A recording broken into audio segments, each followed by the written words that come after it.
आज की यह खबर बतलाने का दिल तो नहीं कर रहा है, लेकिन दुनिया की हकीकत को न बताने से भी कोई समाधान नहीं निकलता। कोई रास्ता नहीं है कि ऐसी खबरों को बताए बिना दिन गुजर जाए। मध्य प्रदेश के उज्जैन की खबर है। सड़कों पर 15 या 18 किलोमीटर तक घंटों तक 12 बरस की एक बच्ची अधनंगी हालत में लहूलुहान कपड़ों के साथ भटकती रही। जाहिर तौर पर उसके साथ कुछ गलत हुआ था, खासा गलत हुआ था। लोगों के दरवाजे जाकर मदद मांगती रही।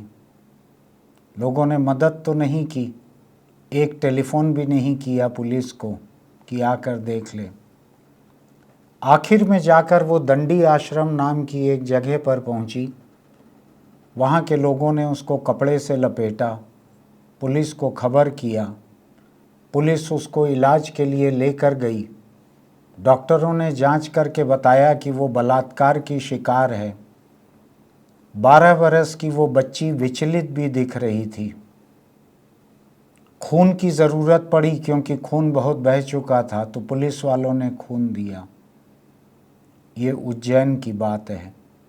मैं छत्तीसगढ़ अखबार के यूट्यूब चैनल इंडिया आजकल के स्टूडियो से सुनील कुमार। बिल्कुल भी दिल नहीं कर रहा है इस खबर के बारे में बात करने के लिए, लेकिन पिछला 1 घंटा मैंने इसी खबर को पढ़ने में, इसी खबर को सुनने में गुजारा है। ये मालूम होना ज़रूरी है कि हमारे ही बीच के इंसान किस तरह के हैं, जिनको कोई हैवान कह रहे हैं, कोई दरिंदे कह रहे हैं, जो भी कह रहे हैं, वो इसी तरह के इंसान हैं। और ये घटना हुई कहाँ पर है? महाकाल की नगरी उज्जैन में। और जैसा कि उस लड़की ने अपनी उत्तर प्रदेश जैसी लगती हुई किसी जुबान में अपनी माँ के बारे में बताया है, वो शायद कुछ ऐसी बात है कि उसके माँ के साथ भी ऐसा हुआ है। इसके जो वीडियो तैर रहे हैं कि लोगों की बस्तियों में, पक्के मकानों वाली बस्तियों में ये बच्ची घर घर भटक रही है मदद मांगते हुए। घंटों तक भटकती रही, किसी ने दरवाज़ा नहीं खोला। धुंधली कर दी गई है उसकी तस्वीरें वीडियो पर, क्योंकि देखने लायक, दिखाने लायक नहीं थी। हम भी शायद नहीं दिखा पाएंगे यहाँ पर, यूट्यूब ब्लॉक कर देता है उसको। जो मैं कह रहा हूँ वो इसीलिए कह रहा हूँ कि आपको अंदाज़ लग सके।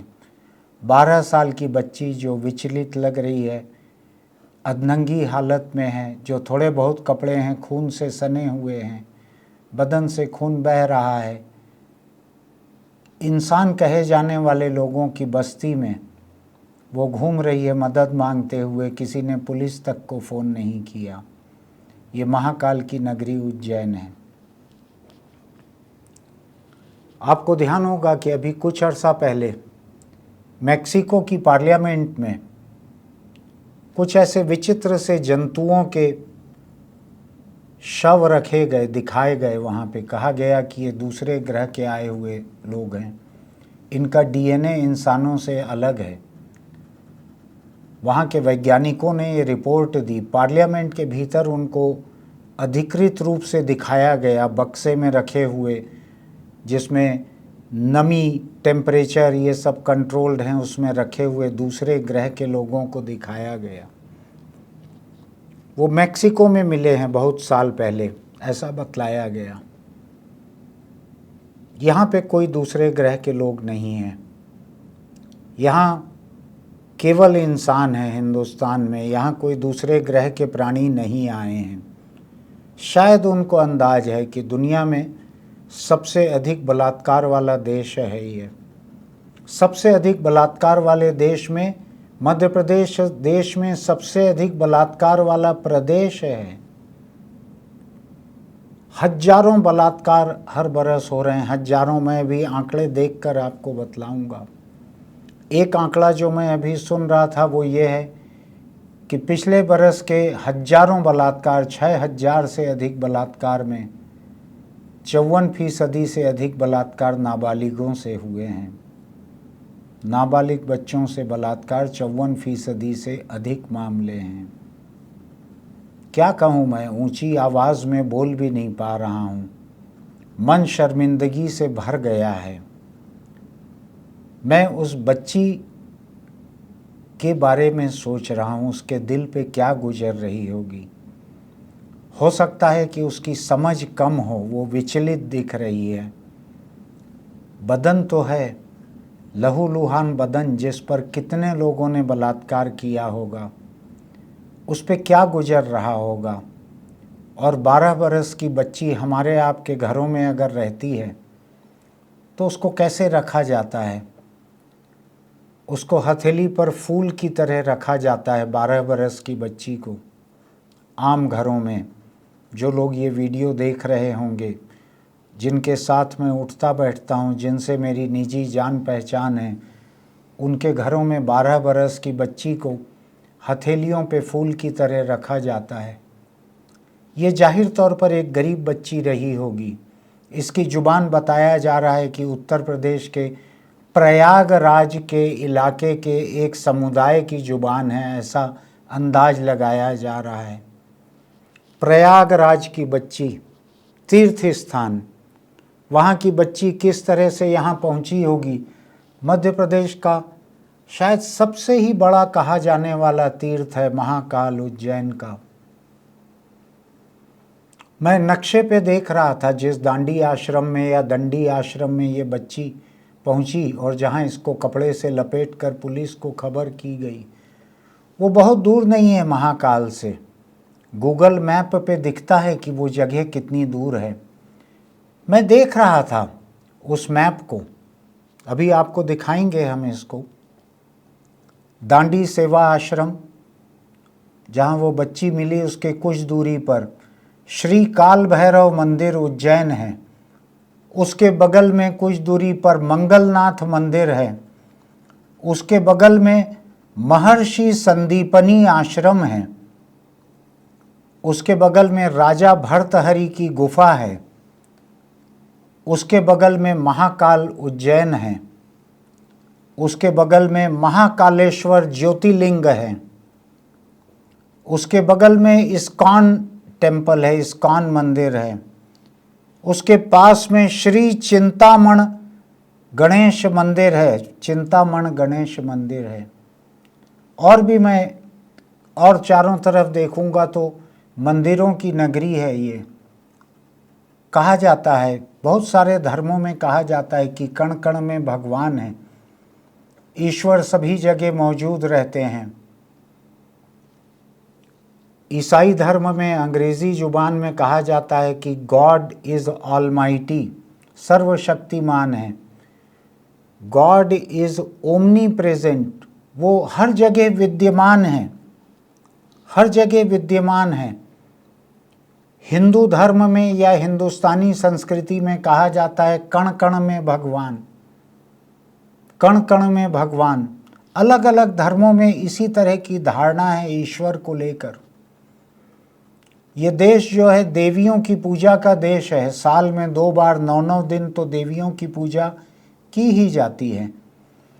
ज्ञान की देवी सरस्वती की पूजा की जाती है, धन की देवी लक्ष्मी की पूजा की जाती है, काली की पूजा की जाती है, उधर वैष्णो देवी है। बहुत सारी देवियों के तीर्थ स्थानों से, पूजा से ये देश भरा हुआ है। लोग बच्चों के नाम देवियों के नाम पर रखते हैं। लड़कियों के तो लड़कियों के, जो पुरुषों के नाम हैं वो भी कई बार लड़कियों के नाम से निकलते हैं, देवियों के नाम से निकलते हैं, पुरुषों के नाम भी रखे जाते हैं। धर्म से ऐसे भरे हुए देश में उज्जैन महाकाल की नगरी, महाकाल, जाहिर है कि ईश्वर काल बनकर उन्हीं पे टूट पड़ता होगा जो दुष्ट रहते होंगे। मैं नहीं जानता कि बच्ची के बलात्कारियों से अधिक बड़े दुष्ट कैसे होते हैं। मैं ये भी नहीं जानता कि चारों तरफ जो मंदिर मुझको नक्शे पे दिख रहे हैं, आपको दिखाते हैं हम अभी, चारों तरफ मंदिर हैं। इतने मंदिरों में से एक भी ईश्वर को इस बच्ची पे बलात्कार होते नहीं दिखा। मंदिरों की नगरी है, महाकाल की नगरी है, यहाँ के लोगों के मन में भी महाकाल बसे होंगे। मैं अपने आसपास के लोगों को देखता हूँ, पूरे देश के लोगों को देखता हूँ, महाकाल के दर्शन को जाते हैं लोग। उत्तर प्रदेश का एक कोई अपराधी था, उसको भी उत्तर प्रदेश की पुलिस ने महाकाल के दर्शन करते हुए पकड़ा था। दर्शन कर चुका था वो।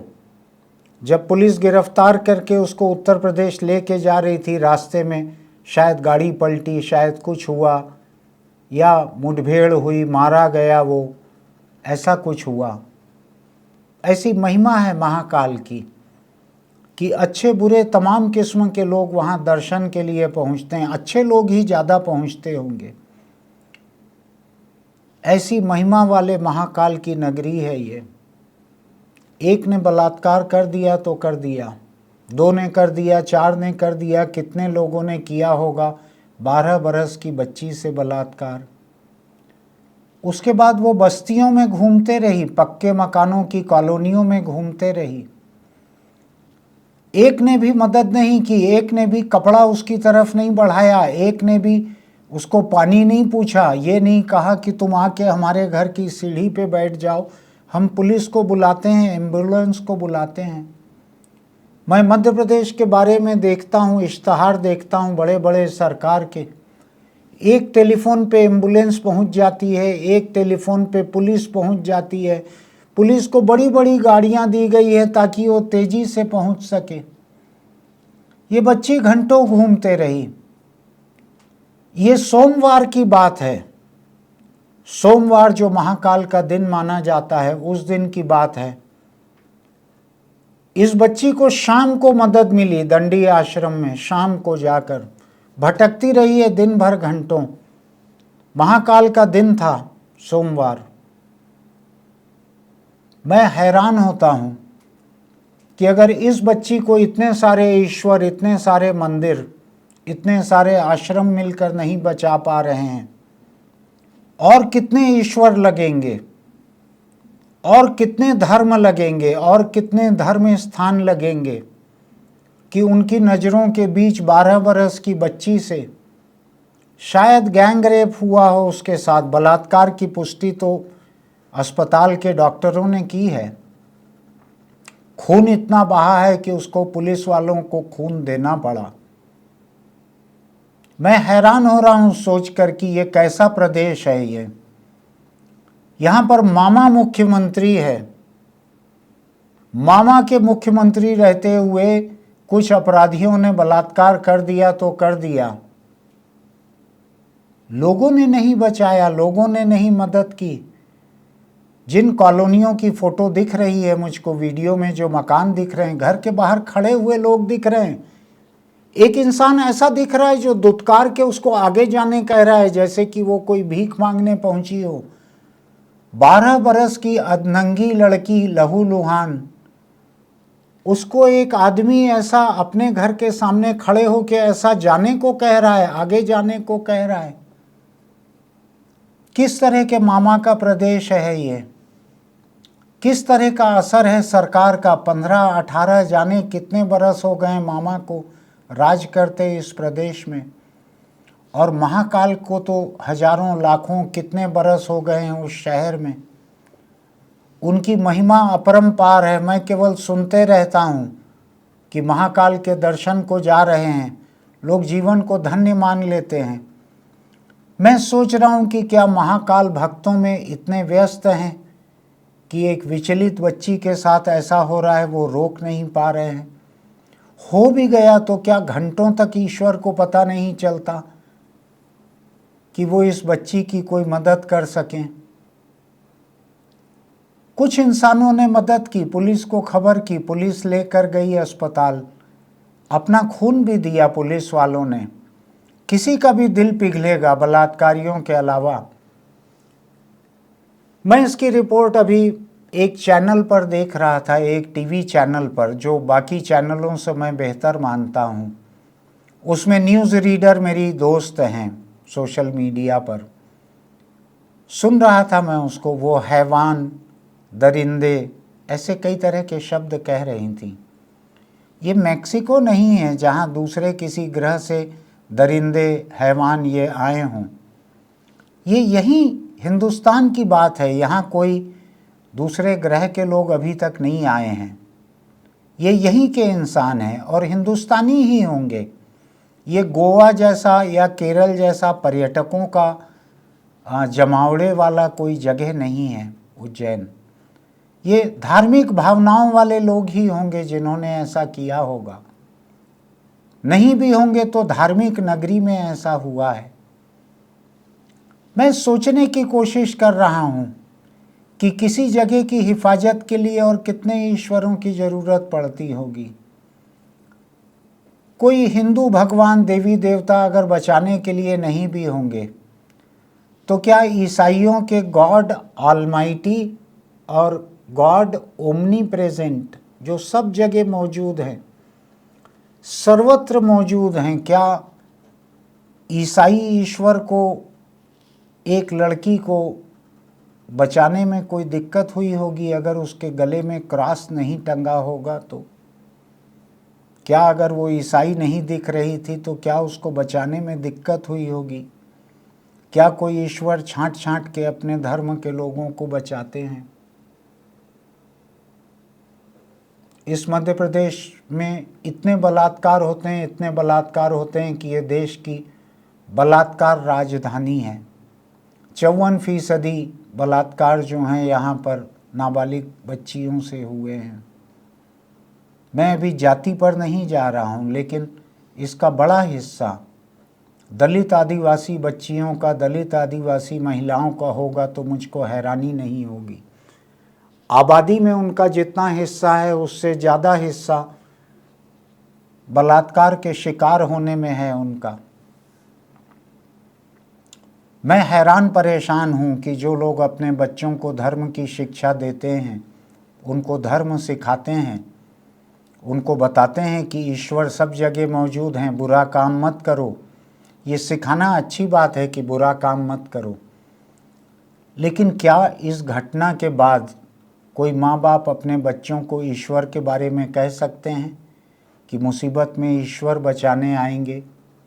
इस लड़की ने ईश्वर का क्या बुरा कर दिया होगा? ये तो किसी फिल्म के अमिताभ बच्चन जैसी भी नहीं रही होगी, जो कि मंदिर के बाहर खड़े रहता था जब उसकी माँ पूजा के लिए भीतर जाती थी। तो इस बच्ची को या तो इतनी समझ नहीं रही होगी, या समझ रही होगी तो इसने कभी ईश्वर का अपमान किया हो, ऐसा मुझको नहीं लगता है। क्या रिश्ता है इंसान का और भगवान का? बहुत परेशान कर रही है घटना मुझको। इंसान तो ऐसी तमाम चीज़ें कर सकते हैं, करते रहते हैं।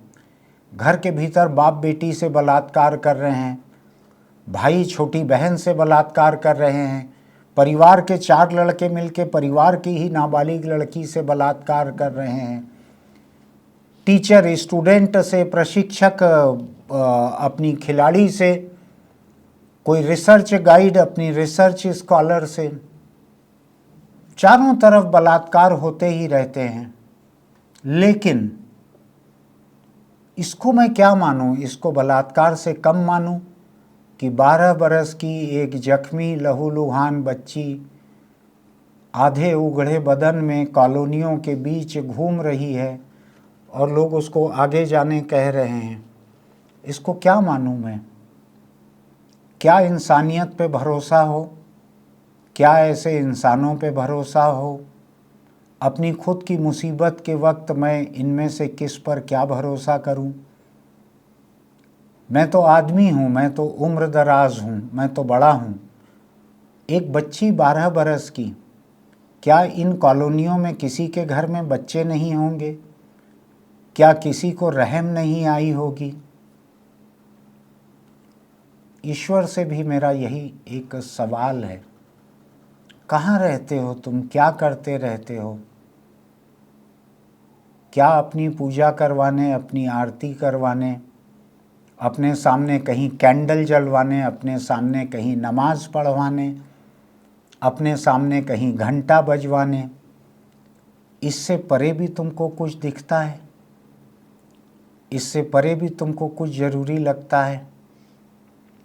तुम्हारी आँखों के सामने ये तुम्हारा अपना शहर है, ये देश के सबसे बड़े तीर्थों में से एक है, तुम्हारी साख है, हिंदुस्तान के सबसे बड़े ईश्वरों में से एक है, महाकाल तुमको कहा जाता है। तुम किसके ऊपर काल बनोगे? किसका काल बनोगे तुम? तुम्हारे इतने करीब, कुछ किलोमीटर दूर, तुमको तो कण कण में मौजूद माना जाता है, तो कुछ किलोमीटर की दूरी तुम्हारे मंदिर से कौन सी दूरी है? वहाँ पे एक छोटी सी बच्ची से बलात्कार हो रहा है, वो इस तरह से भटक रही है।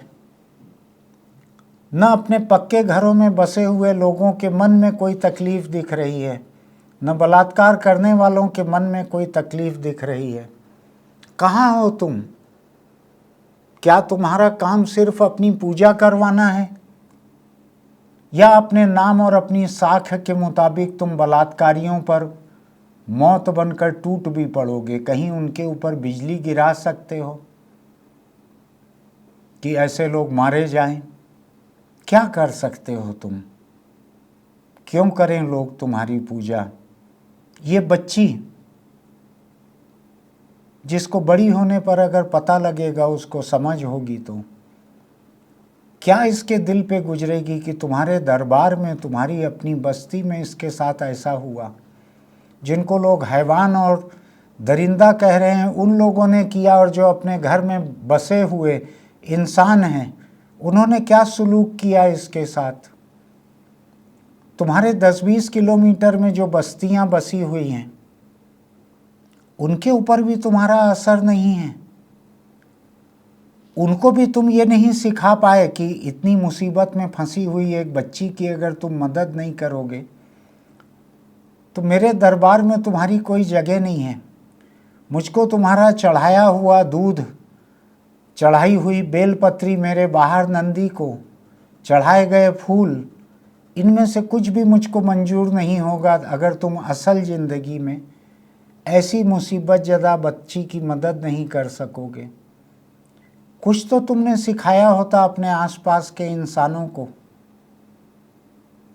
क्या मैं उम्मीद करूं तुम्हारे से, और क्या तुमसे उम्मीद करें वो लोग जो तुमको मानते हैं? ये बच्ची क्या उम्मीद करे तुमसे, तुम्हारे शहर से, तुम्हारी बस्तियों से? जाहिर है कि महाकाल की नगरी उज्जैन में बहुत बड़ी आबादी महाकाल को मानने वाली होगी। एक नहीं मिला उनमें से घंटों तक उस बच्ची को। एक दंडी आश्रम कही जाने वाली जगह पे उसको पहली मदद मिली। मर भी गई रहती वो, इतना खून बह चुका था उसके बदन पर कि सबसे पहले उसको खून चढ़ाना पड़ा। उस उज्जैन से दूर उसको इंदौर लेके जाना पड़ा इलाज के लिए। वहां के अस्पताल में उसका बेहतर इलाज हो रहा है। कहाँ गई तुम्हारी ताकत? तुमने हाथ उठाकर उसको ठीक क्यों नहीं कर दिया? बच्ची को उसमें उसके जख्म क्यों नहीं भर दिए? पूरी दुनिया तुमसे करिश्मे और चमत्कार की उम्मीद करती है, वरदान की उम्मीद करती है, दुख तकलीफ दूर करने की उम्मीद करती है, तुम्ही से नहीं। कई धर्मों के अलग अलग ईश्वर हैं जिनसे लोग यही उम्मीद करती है। और मेरा तो कहना है कि ईश्वर लोग किसी दूसरे धर्म की बच्ची को भी बचा सकते थे। जरूरी नहीं है कि तुम ही बचाए रहते।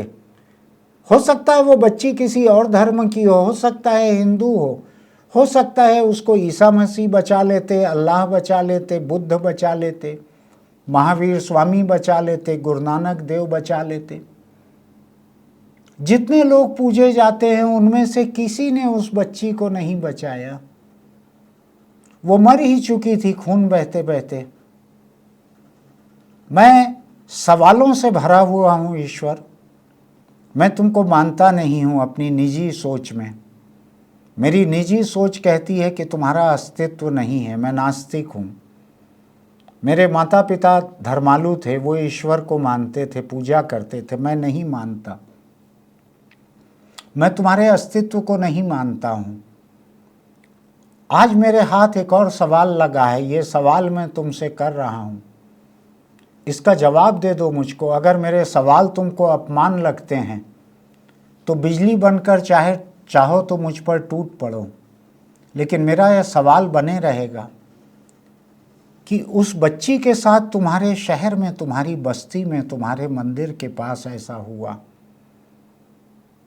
तुम्हारे शहर की पुलिस कह रही है, वहाँ का एसपी कह रहा है कि उसके साथ बलात्कार मेडिकल जांच में निकला है, खून इतना बह चुका था कि पुलिस ने दिया है।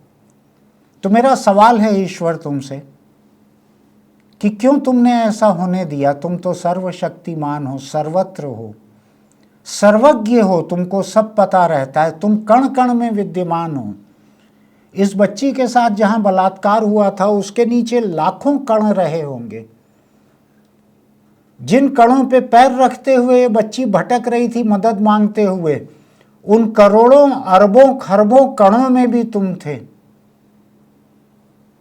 क्या किया तुमने उसकी मदद के लिए? इस एक घटना से मेरे मन की यह धारणा और पुख्ता होती है कि तुम नहीं हो कहीं। अगर तुम हो कहीं तो मेरे इस सवाल पे तुमको अगर सजा देना है मुझको तो सजा दे दो, मैं इनकार नहीं करूंगा। अगर तुमको लगता है कि मैं तुम्हारा अपमान कर रहा हूं, तुम्हारे अस्तित्व पे, तुम्हारी ताकत पे, तुम्हारी जन कल्याणकारी समझ पर अगर मैं कोई सवाल कर रहा हूं, तुमको ये अपमान लगता है तो सजा दे दो मुझको, कोई दिक्कत नहीं है। मैंने बहुत सारी फिल्मों में देखा है कि आसमान से बिजली गिरती है और भस्म हो जाते हैं लोग। कुछ भी हो जाए, मेरा ये सवाल खड़े रहेगा। मेरा सवाल है तुम्हारे ऊपर, तुम्हारे अस्तित्व के ऊपर, तुम्हारी ताकत के ऊपर, लोगों की मदद करने की तुम्हारी जो छवि बनी हुई है जन कल्याणकारी, उसके ऊपर, तुम्हारे चमत्कारों के ऊपर।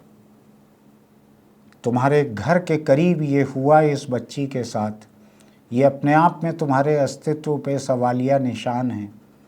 किसी ने उसकी मदद नहीं की, ये तुम्हारे भक्तों की धार्मिक भावनाओं पर, उनकी समझ पर और तुम्हारे असर पर ये सवालिया निशान है। मैं चाहता हूँ तुम इसका जवाब दो। अगर तुमको लगता है किसी भी तरह से मेरे सपने में आकर, किसी तरह से आकाशवाणी करके, किसी भी तरह से जवाब दो मुझको, इस बच्ची के साथ ऐसा क्यों हुआ है। उस प्रदेश का वो मामा मुख्यमंत्री जवाब नहीं देगा। उस मामा के पास अगर कोई जवाब रहता तो मध्य प्रदेश हिंदुस्तान की रेप कैपिटल नहीं बना रहता। इश्तहारों के लिए मामा शब्द ठीक है, नारों के लिए मामा शब्द ठीक है, लेकिन हकीकत जो है मध्य प्रदेश की, वो इस बच्ची के साथ सामने आई है। मैं मेरे जिस टीवी चैनल की मेरी दोस्त पढ़ रही थी खबर को, उसने कभी हैवान कहा, कभी दरिंदा कहा। कुछ नहीं है, कोई हैवान नहीं है, कोई दरिंदा नहीं है, हमारे बीच के इंसान हैं। एक या कुछ इंसानों ने उस बच्ची से बलात्कार किया, बाकी इंसानों ने उसको दुत्कारा, जो कि बलात्कार से कम नहीं है। एक इंसान के रूप में उनकी जो जिम्मेदारी मानी जाती है, उसमें ऐसी बच्ची को, लहूलुहान बच्ची को दुत्कारना, ये बलात्कार से कम नहीं है। तो मैं देखता हूँ ईश्वर तुम किसके ऊपर टूट पड़ते हो, किसको सजा देते हो। अगर मेरे सवाल अपमानजनक लग रहे हैं तो मुझको भी सजा दे दो, मुझको शिकायत नहीं होगी। मैं आज कुछ नहीं कह रहा हूँ, इसके बाद मेरा दिल भरा हुआ है, आंखें भरी हुई है। बस आज की बात यहीं पूरी हुई।